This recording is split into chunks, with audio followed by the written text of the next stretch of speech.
A parte emocional influenciava no estudo, porque eu achava que eu não seria capaz, com todo esse histórico, de passar num concurso para juiz, para promotor. Sim. Eu passei na faculdade, né, para esses 2 concursos, e aí vim para Brasília, continuei estudando.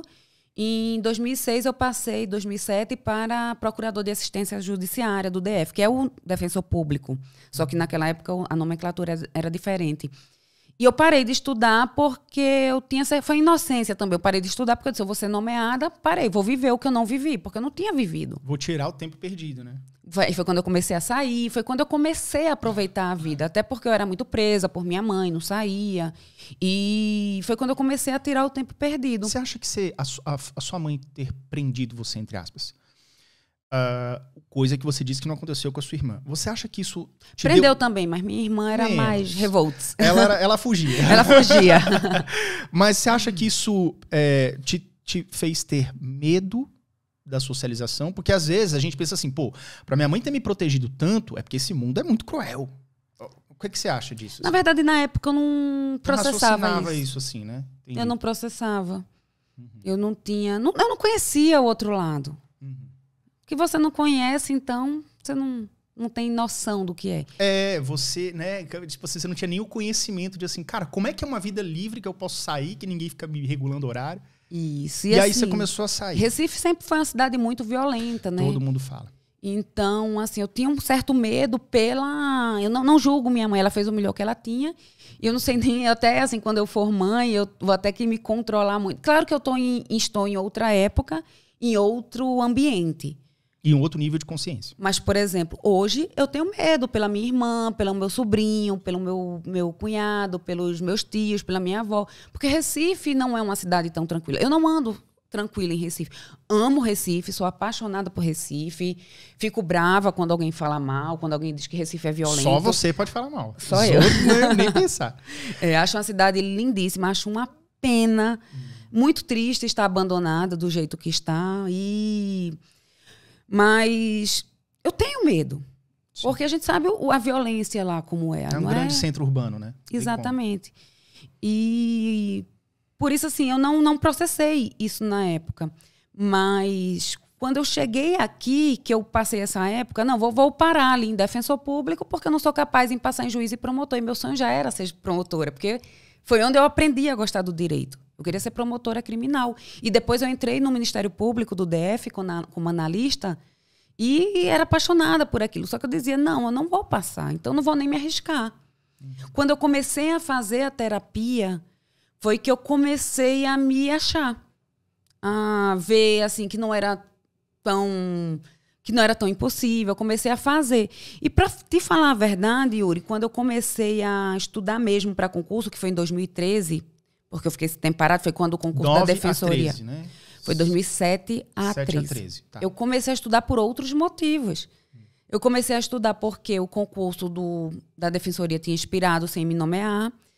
Eu comecei a estudar porque meu chefe, eu era assessora de um procurador de justiça. Então rolou aquele negócio, assim, não, vou parar porque eu já tô sossegada. E não te chamou. E não me chamaram. Olha a frustração, hein? E meu chefe, na época, o procurador de justiça, que é um fofo, inclusive é um dos meus padrinhos de casamento, começou a dizer que ia se aposentar. E eu tinha uma função. A diferença, naquela época, eu ganhava 11 mil e alguma coisa líquido, e sem a função baixaria para 7. Vai dar uma baita diferença. Era uma baita diferença na época, né? Principalmente. Sim. E não que eu gastasse tudo isso, ao contrário, eu sempre fui muito equilibrada na questão financeira. Comprei apartamento como analista, comprei carro, viajei vários países, mas eu iria ter esse baque, eu não queria. E eu não podia depender da função para sempre. Porque a função não é uma coisa garantida, né? Exatamente. E aí, na época também, quando eu comecei a voltar a estudar, eu era noiva, esse noivo não entendeu, começou a boicotar, sabotar os meus estudos, não queria que eu estudasse. E aí eu vi que não estava nada bem na minha vida. Eu estava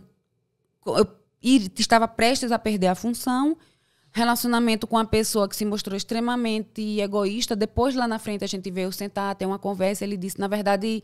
E eu vim compreender que era insegurança dele. Ele tinha medo de, sei lá... perder você, porque aí você vai cuidar só da carreira e vai esquecer ele. sei lá. Isso, teve uma vez que ele falou pra mim, eu odeio, porque eu comprei esse apartamento pra gente morar junto e você não quer morar junto comigo. Eu falei, não quero agora, eu tô estudando. E assim, ele atrapalhava meus estudos. Ele disse, mas se você ganhar mais que eu, você vai me largar. Tanto é que eu terminei o noivado porque quando eu estava aprovada para a prova oral de tabelião daqui do DF, ele disse, olha, ou a prova oral ou o noivado. Sem dúvida nenhuma, a prova oral. Mas Na verdade, ele esse estava... checkmate que o cara... Ele estava blefando. E chegou o ano 2012 e foi um ano bem ruim para mim, porque eu estava com meu chefe ameaçando aposentar, eu ia perder a função. O noivo totalmente assim... Pirou. O concurso expirou. E eu disse, eu vou ter que tomar uma decisão. E aí eu lembro perfeitamente bem. Eu sempre ia, né, para Recife. Eu nunca passei um Natal longe da minha mãe. Nunca. E eu ia mesmo sozinha. E eu estava lá com ela... E ela me chamou para conversar. Ela disse, filha, eu estou notando que você está triste, já não é de agora. Eu disse, não, mãe, não é. E ela disse, não, eu estou notando até que você e o fulano não estão mais se entendendo. Ele está tomando umas atitudes não é legal, está falando com você de uma forma que não está legal, está sendo grosseiro.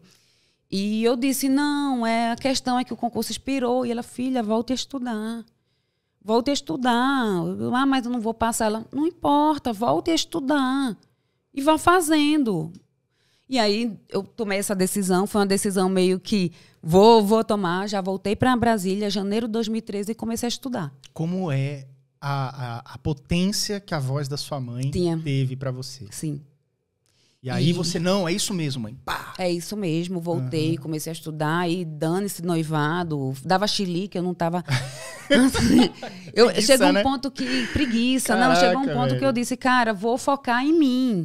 Vou focar em mim com bases sólidas. O que é que eu tenho de base sólida? É um concurso público, função não é base sólida, relacionamento não é base sólido. É um concurso público, eu vou focar em mim. O resto eu corro atrás depois.